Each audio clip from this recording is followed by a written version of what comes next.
Job chapter 3. Listen to my words, Job. Pay attention to what I have to say. Now that I have begun to speak, let me continue. I speak with all sincerity. I speak the truth. For the Spirit of God has made me, and the breath of the Almighty gives me life. Answer me, if you can. Make your case and take your stand. Look, you and I both belong to God. I, too, was formed from clay. So you don't need to be afraid of me. I won't come down hard on you. You have spoken in my hearing, and I have heard your very words. You said, I am pure, I am without sin, I am innocent, I have no guilt. God is picking a quarrel with me, and he considers me his enemy. He puts my feet in the stocks and watches my every move. But you are wrong, and I will show you why. For God is greater than any human being. So why are you bringing a charge against him? Why say he does not respond to people's complaints? For God speaks again and again, though people do not recognize it. He speaks in dreams, in visions of the night, when deep sleep falls on people, as they lie in their beds. He whispers in their ears, and terrifies them with warnings. He makes them turn from doing wrong. He keeps them from pride. He protects them from the grave, from crossing over the river of death. Or God disciplines people with pain on their sickbeds, with ceaseless aching in their bones. They lose their appetite for even the most delicious food. Their flesh wastes away, and their bones stick out. They are at death's door. The angels of death wait for them.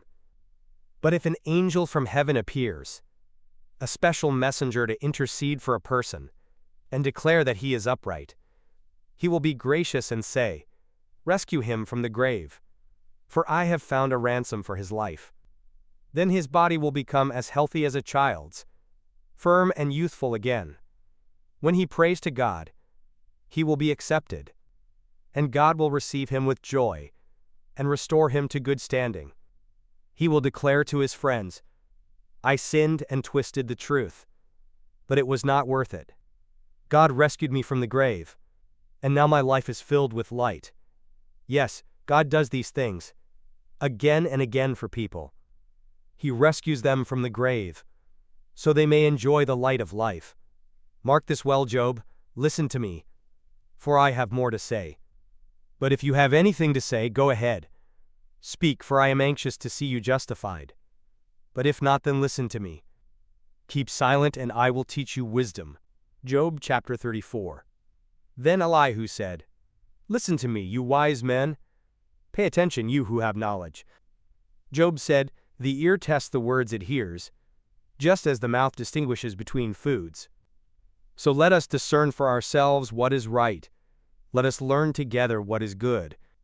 For Job also said, I am innocent, but God has taken away my rights. I am innocent, but they call me a liar. My suffering is incurable, though I have not sinned.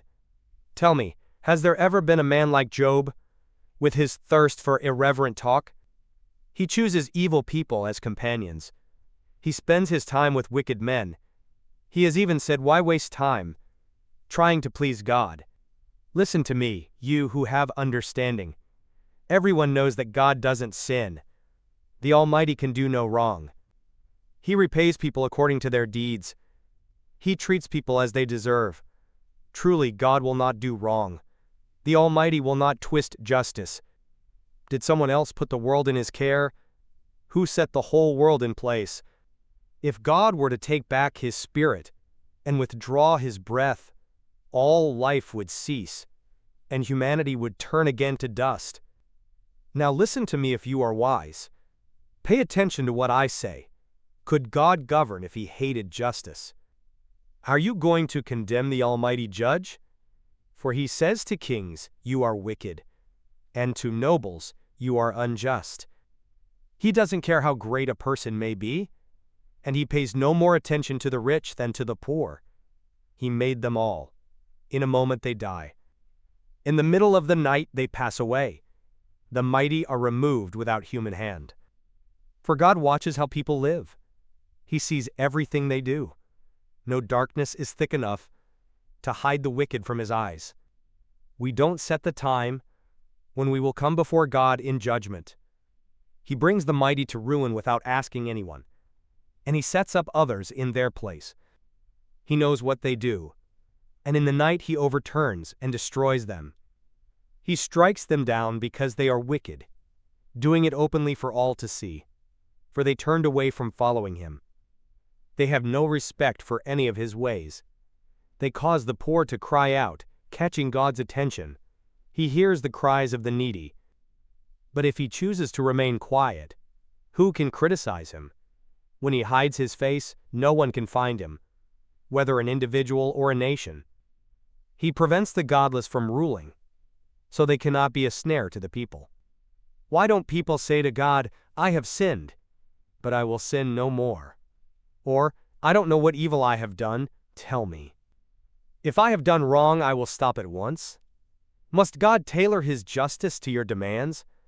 But you have rejected him. The choice is yours, not mine.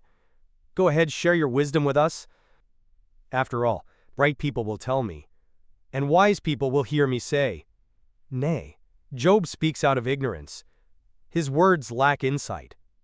Job, you deserve the maximum penalty for the wicked way you have talked, for you have added rebellion to your sin. You show no respect, and you speak many angry words against God. Job chapter 35. Then Elihu said, "Do you think it is right for you to claim, 'I am righteous before God'? For you also ask, 'What's in it for me? What's the use of living a righteous life?' I will answer you, and all your friends too. Look up into the sky, and see the clouds high above you. If you sin, how does that affect God? Even if you sin again and again, what effect will it have on him? If you are good, is this some great gift to him? What could you possibly give him? No, your sins affect only people like yourself, and your good deeds also affect only humans. People cry out when they are oppressed. They groan beneath the power of the mighty. Yet they don't ask, 'Where is God, my Creator, the one who gives songs in the night? Where is the one who makes us smarter than the animals, and wiser than the birds of the sky?'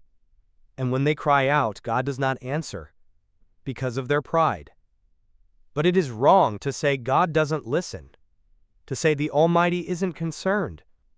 You say you can't see him, but he will bring justice if you will only wait. You say he does not respond to sinners with anger, and is not greatly concerned about wickedness. But you are talking nonsense, Job. You have spoken like a fool.